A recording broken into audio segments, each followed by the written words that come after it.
नमस्कार साथियों, कैसे हैं आप सभी। आप सभी के सुझावों पर सभी विद्यार्थियों, शुभचिंतकों, मित्रों के आग्रह पर मैंने फाइनली ये डिसाइड किया कि सूचना तकनीकी के इस युग में तमाम तकनीक का उपयोग करते हुए आप सबके साथ रूबरू होने का मुझे भी अवसर प्राप्त हो। इसलिए geography by doctor OP Rajpurohit sir के नाम से मैं यूट्यूब पर आपके समक्ष हूँ। साथियों, आज से हम भूगोल विषय और से संबंधित जितनी भी प्रतियोगी परीक्षाएं उन पर लाइव परिचर्चा करेंगे, कुछ कक्षाएं लेंगे, कुछ विशेष बिंदु जो कई अन्य पटल पर उपलब्ध नहीं हैं उन पर हम गहन जो है अध्ययन करेंगे। देखिए, बहुत सारे चैनल हैं, बहुत सारे वीडियोस ऑलरेडी अपलोडेड हैं, बहुत सारे लोग ऑलरेडी पढ़ा रहे हैं। तो ऐसे में नया क्या मिल सकता है आपको? क्या भूगोल की प्रतियोगी परीक्षा में कौन कौन सी ऐसे बिंदु हैं जो छूट जा रहे हैं, जिनकी वजह से कहीं ना कहीं हम चयन से रह जाते हैं? मैं इन तमाम बिंदुओं को समाहित करते हुए आपके समक्ष तकनीकी पटल पर रखूंगा। अभी फिलहाल मैं इस सेगमेंट में दो चीजें पैरेलल करने जा रहा हूँ। एक, जो भी आगामी प्रतियोगी परीक्षाएं जैसे कॉलेज असिस्टेंट प्रोफेसर की परीक्षा प्रस्तावित है, प्री पीएचडी परीक्षा प्रस्तावित है, यूजीसी नेट की परीक्षा प्रस्तावित है, इन सभी परीक्षाओं के मद्देनजर जो बिंदु भूगोल में पीजी स्तर के हैं, स्नातकोत्तर लेवल के हैं, उन पर मैं लगातार आपके साथ चर्चा करूंगा। साथ ही साथ एक टेस्ट सीरीज का भी आयोजन किया जाएगा, जिसको रोज मैं यूट्यूब के इस पेज पर सोल्व करूंगा। देखिए, बहुत सारे तकनीकी पहलू हैं और उन तकनीकी पहलुओं को मद्देनजर रखते हुए जो बेस्ट पॉसिबल हो सकता है मैं आपके समक्ष रखने का प्रयास करूंगा। आज से हम औद्योगिक भूगोल, ट्रांसपोर्टेशन ज्योग्राफी पर बात करने जा रहे हैं। पहला अपना टॉपिक है औद्योगिक भूगोल। आपने पढ़ा होगा, एक आध सवाल यूजीसी नेट ले लीजिए, अन्य प्रतियोगी परीक्षाएं ले लीजिए, वहां पर आता है। तो ऐसे में क्या क्या हमें ध्यान रखना है, कौन से जो ऑथेंटिक सोर्स है वो प्रयोग में लेने हैं, कैसे पढ़ना है, और इसका इंट्रोडक्शन और किस प्रकार के प्रश्न जो हैं वो प्रतियोगी परीक्षा में पूछे जाते हैं। आपको पता है, सामान्यतया परिवहन जाल, परिवहन ग्राफ से संबंधित सवाल जो है हर साल नेट और अन्य प्रतियोगी परीक्षाओं में आते रहे हैं। सामान्य प्रतियोगी परीक्षाओं में भूगोल के ये विषय नहीं आते हैं, लेकिन जो भी भूगोल से विषय से संबंधित प्रतियोगी परीक्षा होती है उनमें निश्चित ही इन सवालों का बड़ा महत्वपूर्ण योगदान होता है। तो आज से हम और आप इस पटल पर जुड़े रहेंगे। आपको इस चैनल को सब्सक्राइब करना है, दूसरों को, अपने मित्रों को, सभी को आग्रह करना है कि इस चैनल से जुड़े, और मुझे भी इससे अप्रिशिएशन मिलेगा, प्रोत्साहन मिलेगा। Thank you. आगे बढ़ते हैं हम। पहला अपना टॉपिक है, और पहला टॉपिक जो है परिवहन भूगोल। अब बात आती है परिवहन भूगोल क्या है। तो परिवहन भूगोल जो है वो परिवहन भूगोल मानव भूगोल की एक शाखा है, इंडस्ट्रियल ज्योग्राफी का एक पार्ट है। क्योंकि टोटल जो मूवमेंट है, संचरण जो है वो ट्रांसपोर्टेशन से संभव है। तमाम आर्थिक गतिविधि जो है वो ट्रांसपोर्टेशन से संभव है।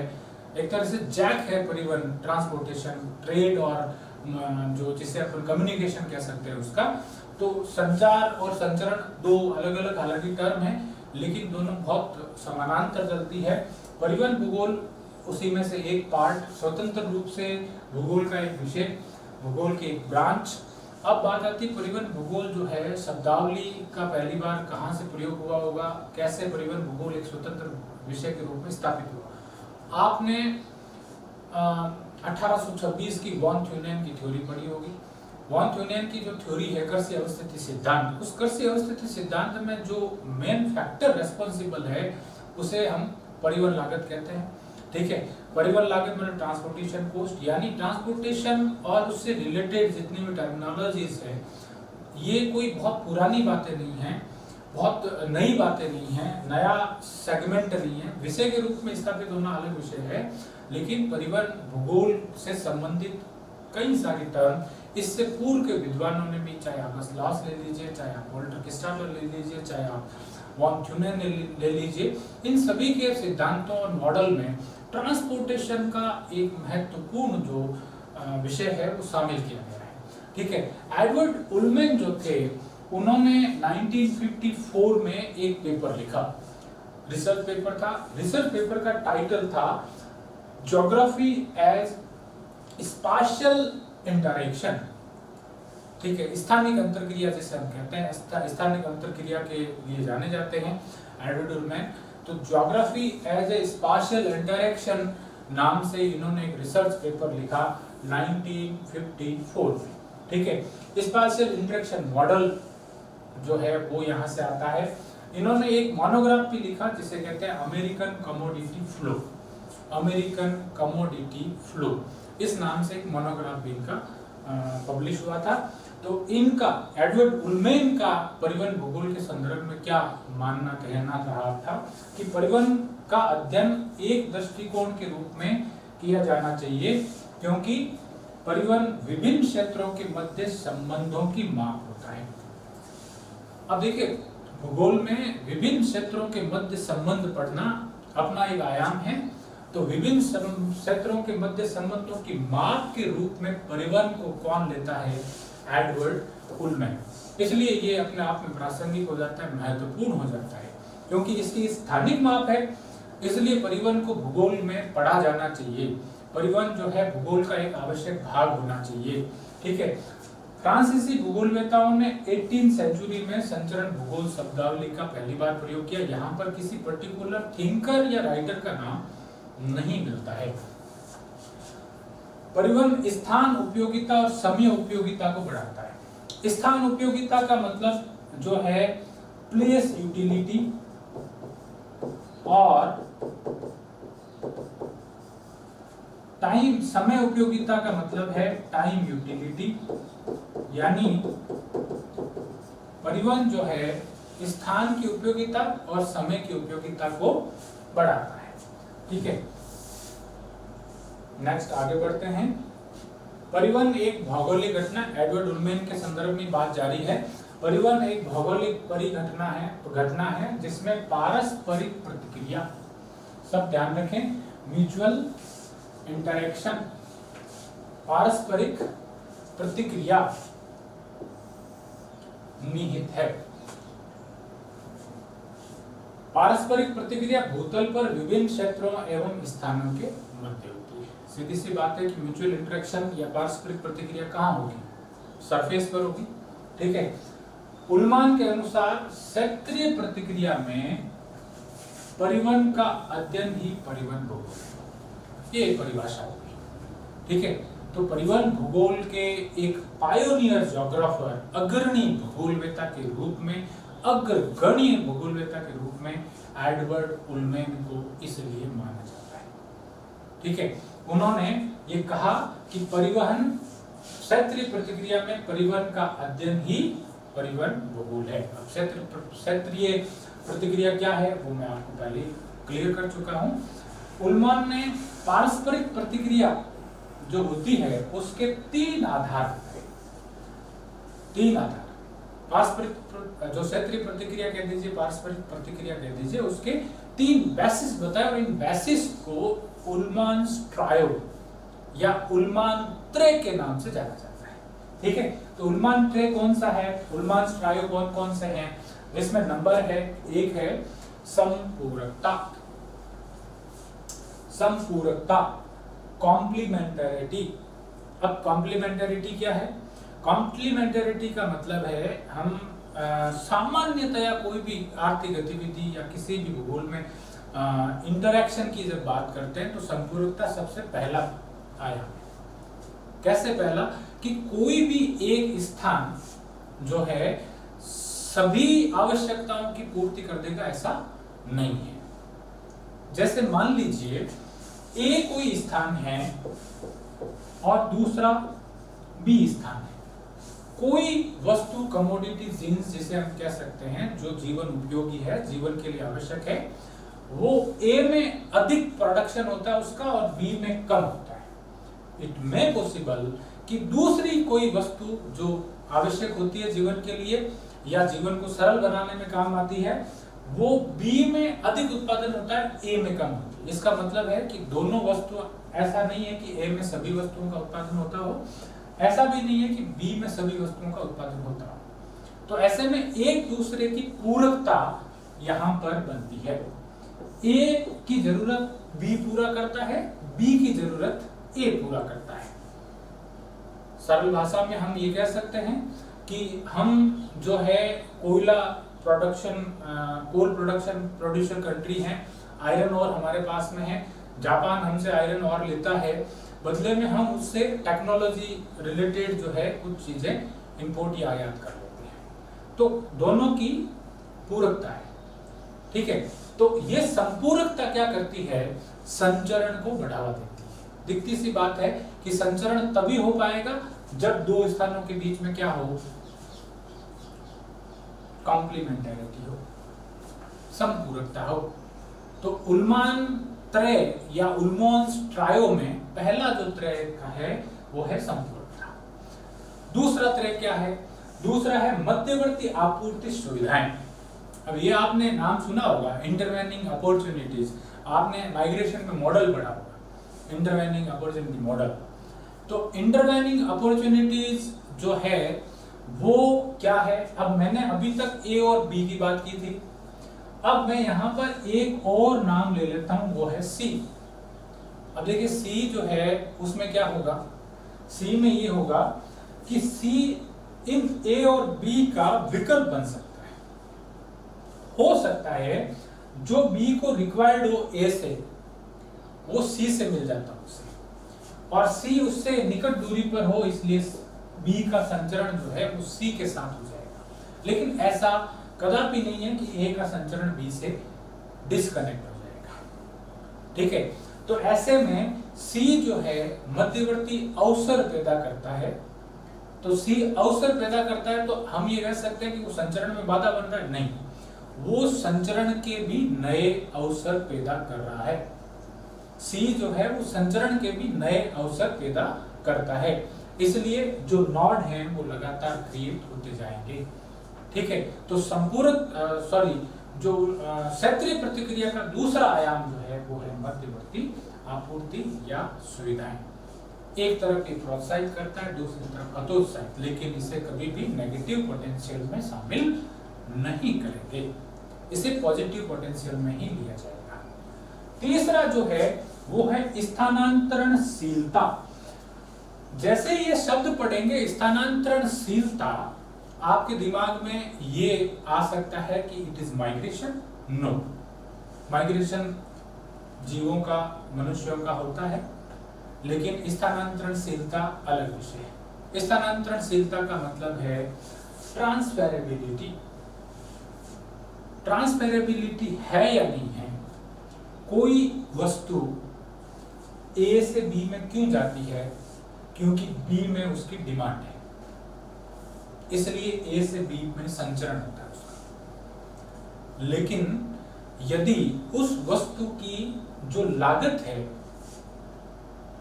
जो भी उत्पादन लागत और उत्पादन लागत से मिल जाएगी साथ में परिवहन लागत, तो बी में उसकी जो कुल जो मूल्य होगा, जो लागत बनेगी, परिवहन लागत प्लस उत्पादन लागत, वो मिलकर इतनी अधिक हो जाए कि वहां पर उस वस्तु का कोई मूल्य नहीं रहे, ऐसा उसका वैल्यू इतनी ज्यादा बढ़ जाएगी ट्रांसपोर्टेशन कॉस्ट से कि वो ट्रांसफरेबिलिटी उसकी खत्म हो जाएगी। तो दूरी जैसे जैसे बढ़ेगी ट्रांसफरेबिलिटी घटेगी, स्थानांतरणशीलता घटेगी।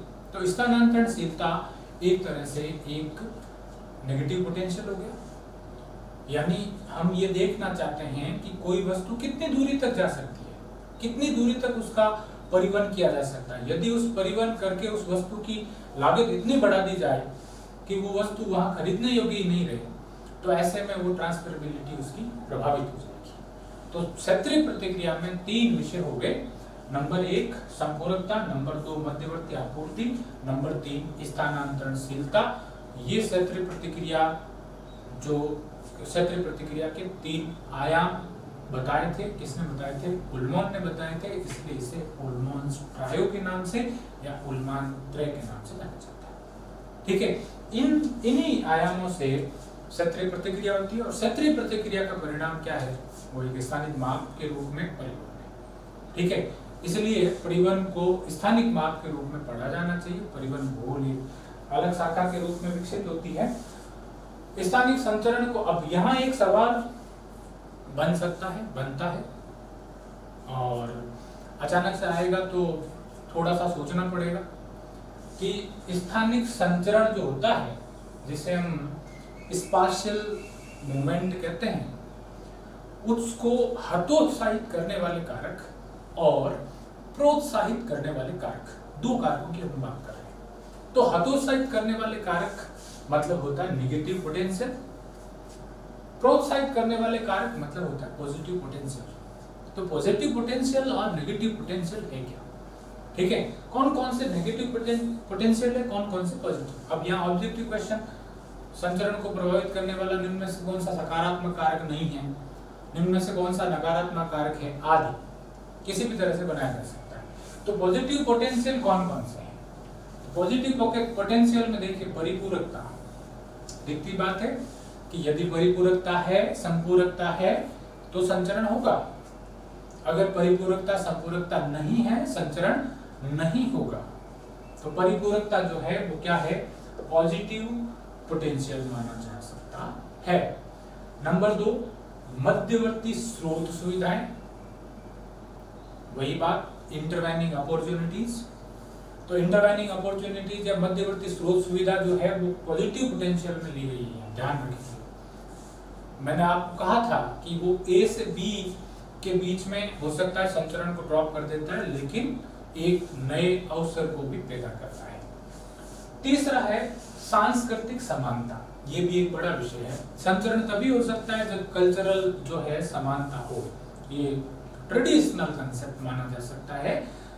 वर्तमान जो जिसे अपन ग्लोबल एरा बोलते हैं, वैश्वीकरण का जो दौर है, तो हो सकता है ये जो कंसेप्ट है सांस्कृतिक समानता का, वो इतना लागू नहीं हो, लेकिन ये पॉजिटिव पोटेंशियल में लिया जा सकता है कि अगर कल्चरल जो सिमिलरिटी अगर किसी दो स्थानों के बीच में, तो स्वाभाविक रूप से उनमें संचरण बढ़ेगा। ठीक है, मध्यवर्ती स्रोत सुविधाएं और सांस्कृतिक समानता, ये पॉजिटिव पोटेंशियल हो गए। अब बात आती है कि स्थानांतरित संचरण को हतोत्साहित करने वाले कारक, जिसे आप कह सकते हैं नेगेटिव पोटेंशियल। नेगेटिव पोटेंशियल में कौन कौन शामिल हो सकता है? तो नंबर 1 है दूरी, डिस्टेंस, बहुत बड़ा कारक है। डिस्टेंस पर खूब सारे लॉज हैं, डिस्टेंस डीके लॉ, दूरी ह्रास नियम जिसे आप कह सकते हैं, माइग्रेशन के लॉ जब आप पढ़ेंगे, सिद्धांत आप पढ़ेंगे तो उसमें भी ये शामिल है। ठीक है, दूरी जैसे जैसे बढ़ेगी संचरण प्रभावित होगा, संचरण कम होता जाएगा। परिवहन लागत दूसरा फैक्टर है। लागत जो है दूरी के साथ, भार के साथ आनुपातिक रूप से बढ़ती है। स्थानांतरणशीलता, मैंने अभी बात कही थी, किसी वस्तु की ट्रांसफरेबिलिटी है या नहीं है, डिपेंड करता है कि उस वस्तु की लागत और परिवहन लागत मिलकर इतनी नहीं हो कि किसी अन्य स्थान पर वो खरीदने में सक्षम ना हो, तो उसे स्थानांतरणशीलता, ट्रांसफरेबिलिटी नेगेटिव पोटेंशियल के अंदर जाएगी। चौथा कारक जो है वो राजनीतिक अवरोध, पॉलिटिकल बैरियर ऑलवेज, हमेशा होते हैं। संचरण को क्या हर चीज को प्रभावित कर देते हैं, जीवन को प्रभावित कर देते हैं, संचरण बहुत छोटी चीज है उनके आगे। तो पॉलिटिकल बैरियर्स जो हैं वो भी नेगेटिव पोटेंशियल के अंदर शामिल होंगे। ये स्थानिक संचरण के पॉजिटिव पोटेंशियल और नेगेटिव पोटेंशियल हैं। स्क्रीन को आप एक बार देख सकते हैं, ध्यान में रखेंगे। ठीक है, आगे बढ़ते हैं हम अब तक जो बात कर रहे थे उलमैन के बारे में बात कर रहे थे, उलमैन ने किस प्रकार से कंसेप्ट दिया।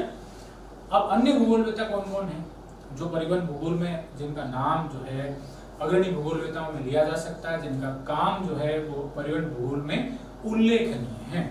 तो उनमें नंबर 1 आता है M.E.E. हर्स्ट, इलियट हर्स्ट के नाम से जाना जाता है, ध्यान रखेंगे। इनकी पुस्तक का नाम देखिए, अब यहाँ पर मैं बहुत सारी टर्म जो है वो इंग्लिश में लिख रहा है, ठीक है।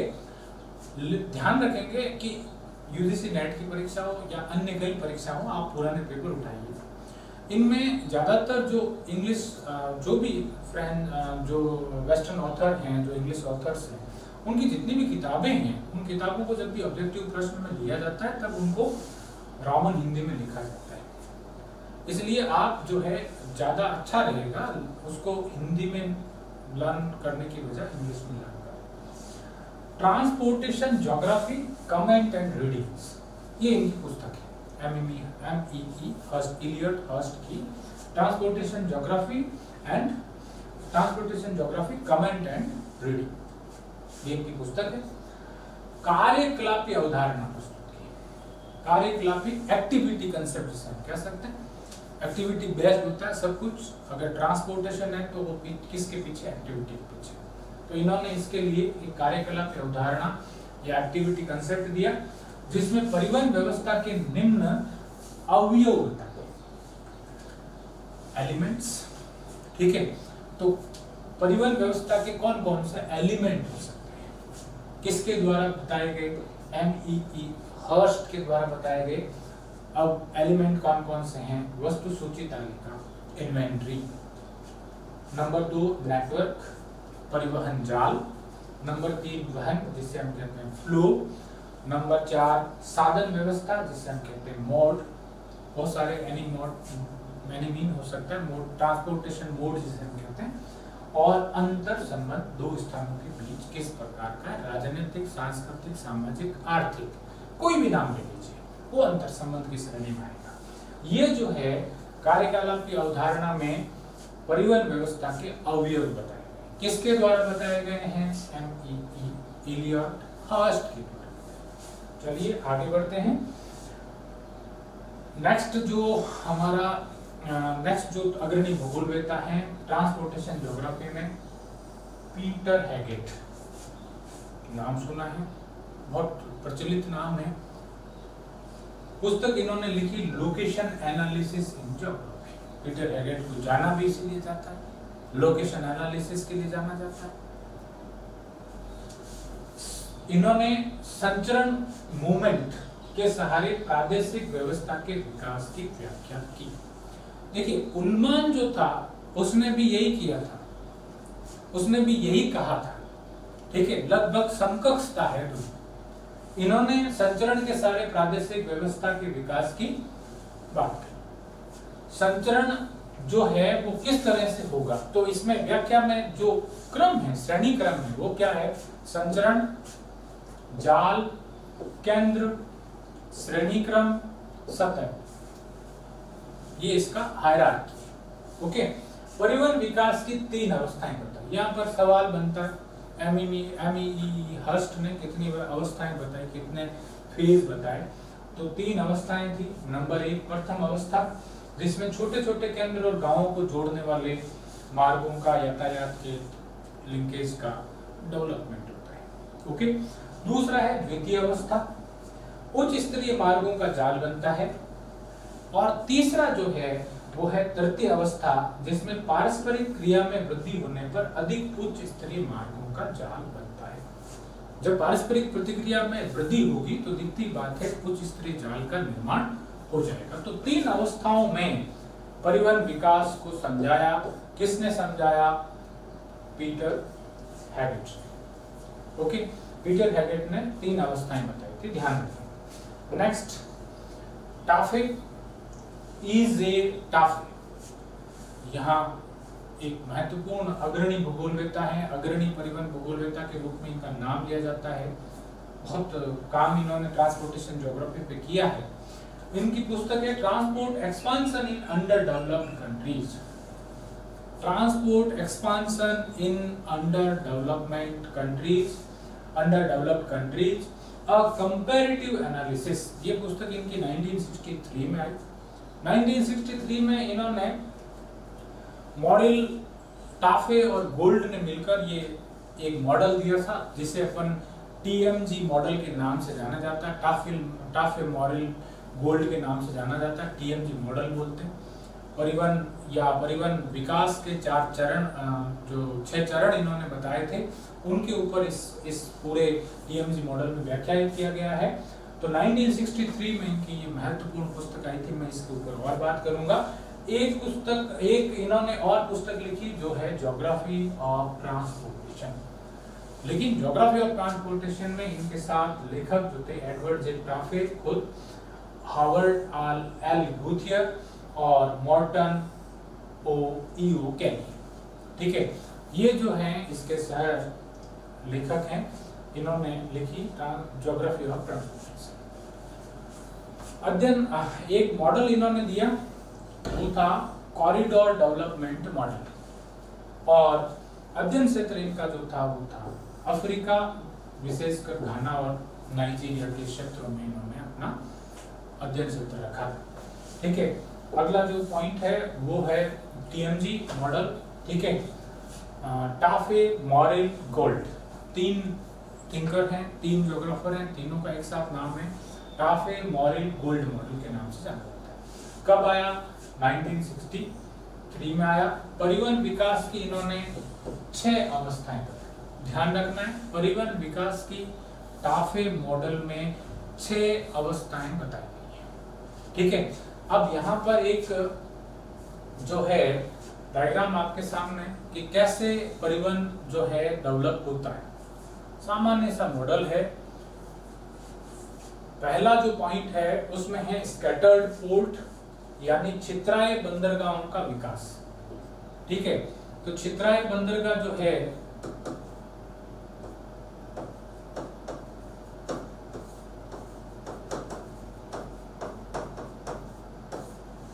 ठीक है, छितराए बंदरगाह जो है वो पहले फेज में बनते हैं।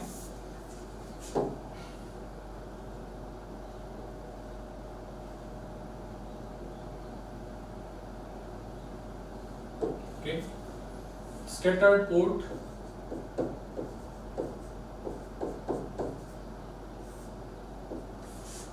ठीक है, छितराए पोर्ट, और कुछ बंदरगाहों का विकास होता है, धीरे धीरे उनके अंदर लिंकेज बढ़ता है। तो जब लिंकेज बढ़ता है तो इनके बीच में कंसंट्रेशन बढ़ता है, यानी बंदरगाहों का आपस में युग्मित होना, जुड़ना। तो दूसरी स्टेज के अंदर जो है बंदरगाह जो छितराए हुए बंदरगाह हैं वो युग्मित होने लगते हैं, बड़े बंदरगाहों के रूप में डेवलप होते हैं। बड़े बंदरगाहों का जो है लिंक छोटे बंदरगाहों से होने लगता है। ये सेकेंड फेज। तो phase first, phase second, third phase में डेवलपमेंट ऑफ फीडर्स। अब फीडर्स क्या होते हैं? जो बंदरगाहों को आपूर्ति कहाँ से मिलती है? ये पोर्ट ही क्यों? पोर्ट का मतलब नोड हो गया एक तरह से, कि क्योंकि ट्रांसपोर्टेशन का जो सब्जेक्ट है वो अगर बड़ी यूनिट के साथ में लेकर चले हम, तो ऐसे में यहाँ से स्टार्ट होगा। तो डेवलपमेंट ऑफ फीडर्स जो है वो तीसरी अवस्था होगी। चौथी अवस्था के अंदर देखिए आप, बिगनिंग ऑफ इंटरकनेक्शन, अंतर संबंधों का बनता हुआ जाल या जाल बनने की शुरुआत यहाँ से, ठीक है, पहली शुरुआत। तो जो फोर्थ फेज है उसमें अंतर संबंधों का जाल बनने लगता है, इंटरकनेक्शन जो है वो बनने लगते हैं। ओके, तो 5वीं अवस्था आ जाएगी, और 5वीं अवस्था जो है उसके अंदर सीधा सा आपको दिख रहा है कंप्लीट इंटरकनेक्शन। यहाँ पर कंप्लीटली इंटरकनेक्शन हो जाते हैं। और 6ठी अवस्था में आते आते emergence of high priority main streets, यहाँ पर जो है एक कॉम्प्लिकेटेड जाल निर्मित होता है, उच्च स्तरीय मार्गों का विकास हो जाता है, ठीक है। तो ये 6 अवस्थाएं टीएमजी मॉडल के अंदर है। टाफे मॉरिल गोल्ड मॉडल 1963 परिवहन विकास की 6 अवस्थाएं इन्होंने बताई। ओके, आगे बढ़ते हैं। कुछ और मॉडल जो उल्लेखनीय जिनके बारे में बात की जानी चाहिए, उसमें एक है गोल्ड का स्थानिक अन्वेषण मॉडल 1966। गोल्ड का स्थानिक अन्वेषण मॉडल 1966। ध्यान रखेंगे गोल्ड, टाफे, मॉरल, गोल्ड उनके साथ भी था। ठीक है, गोल्ड वापस यहाँ पर आ जाते हैं, वो नई अप्रोच लाते हैं 66 में और व्यवहार परक विचारधारा देते हैं।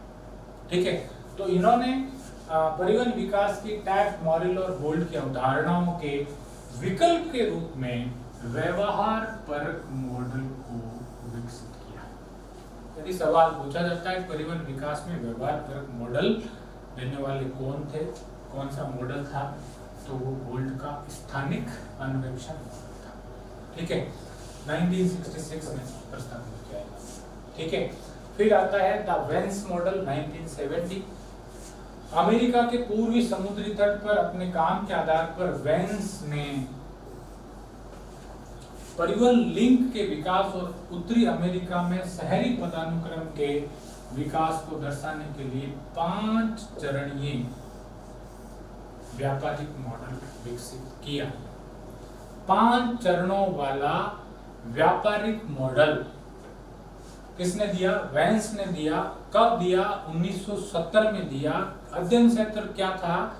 अमेरिका, जिसे हम आज की तारीख में नाटो बोलते हैं, नॉर्थ अटलांटिक ट्रीटी ऑर्गेनाइजेशन, उत्तरी अटलांटिक के पूर्वी और पश्चिमी तटों के बीच के लिंकेज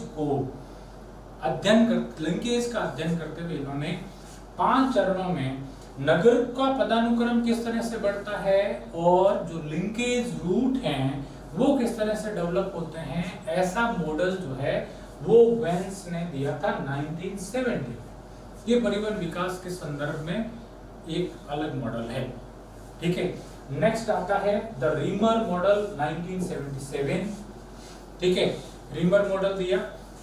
ब्रुकफील्ड 1972-75 से प्राप्त शब्दावली का उपयोग करते हुए रीमर ने परिवहन संदर्भ में महानगरीय और तीसरे थर्ड वर्ल्ड कंट्रीज और मेट्रोपॉलिटन एरिया, इन दोनों देशों के बीच विकसित अंतर संबंधों में 4 चरणों की पहचान कर परिवहन विकास को समझाया। तो ये 4 चरण का मॉडल है द रीमर मॉडल, ये 5 चरण का मॉडल है द वेंस मॉडल। गोल्ड ने जो है व्यवहार परक मॉडल दिया। टाफे जो है वो 6 चरणों का मॉडल देते हैं और इससे पहले पीटर हैगेड जो है वो 3 चरणों का मॉडल देते हैं। ये परिवहन विकास की अवस्थाएं हैं। सामान्य रूप में परिवहन विकास क्यों होता है, किस तरह से परिवहन विकास की अवस्थाएं मानी जाती है, वो प्रारंभिक चरण में जो बताए गए हैं, जो मॉडल उल्लेखनीय, बहुत सारे मॉडल आज की तारीख में खूब सारे मॉडल्स आ चुके हैं, हम उन सब पर बात नहीं कर रहे हैं। इंट्रोडक्टरी ऑफ ट्रांसपोर्टेशन ज्योग्राफी की अगर अपन बात करें तो जो परिवहन भूगोल के अगर हम शुरुआत की बात करें तो उनमें जो उल्लेखनीय मॉडल्स हैं उनकी बात कर रहा हूं। आज की स्टडी में जो है ट्रांसपोर्टेशन का अपना एक मोड के जो मोड्स हैं वो चेंज हो चुके हैं, बहुत सारी चीजें चेंज हो चुकी है। 1960-70 के दशक से लेकर आज तक आते आते 50-60 सालों का जो ये सफर है उसमें परिवहन भूगोल में बहुत नवाचार शामिल हुए हैं। लेकिन हम केवल इंट्रोडक्टरी पार्ट में जो पायोनियर थे उन मॉडल की बात हम यहाँ पर अब तक के लेशन में कर चुके हैं। नेक्स्ट जो है भारत में परिवहन भूगोल, मुनीश रज्जा बड़ा नाम है, ज्योग्राफी में पढ़ा होगा आपने, राही मासूम रज्जा के भाई। यस Agarwal, transport geography of India, ये इन्होंने पुस्तक लिखी है। तो अगर बाई चांस कोई ऐसी पुस्तक का नाम आ जाए, ट्रांसपोर्टेशन ज्योग्राफी के संदर्भ में अगर कोई प्रश्न बनता है तो ऐसे में कोई किताब का अगर सवाल बन सकता है तो ध्यान में रखेंगे। उल्लेखनीय पुस्तकें बहुत सारी इंडियन ऑथर्स ने भी पुस्तक, बीसी वैद्य उनमें से एक है, एचएम सक्सेना उनमें से एक है। बहुत सारे ऐसे राइटर्स हैं जिन्होंने ट्रांसपोर्टेशन ज्योग्राफी पर लिखा है, उनका अध्ययन क्षेत्र रहा है, मुनीश रज्जा ने भी लिखा। तो transport geography of India, commodity flow and the regional structure, ये इनकी पुस्तकें गूगल पर उपलब्ध है। तो ये जो है हमारा इंट्रोडक्टरी पार्ट था।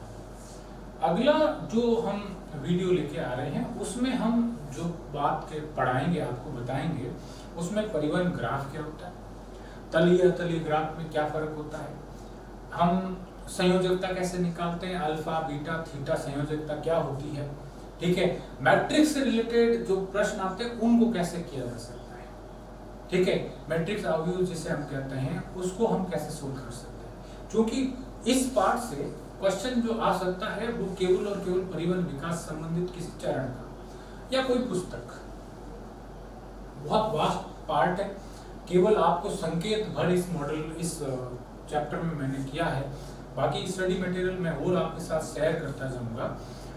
अगले नेक्स्ट जो अपना शेड्यूल्ड क्लास है उस क्लास में हम इस पर इसके परिवहन जाल और परिवहन के अन्य तत्वों पर बात करेंगे।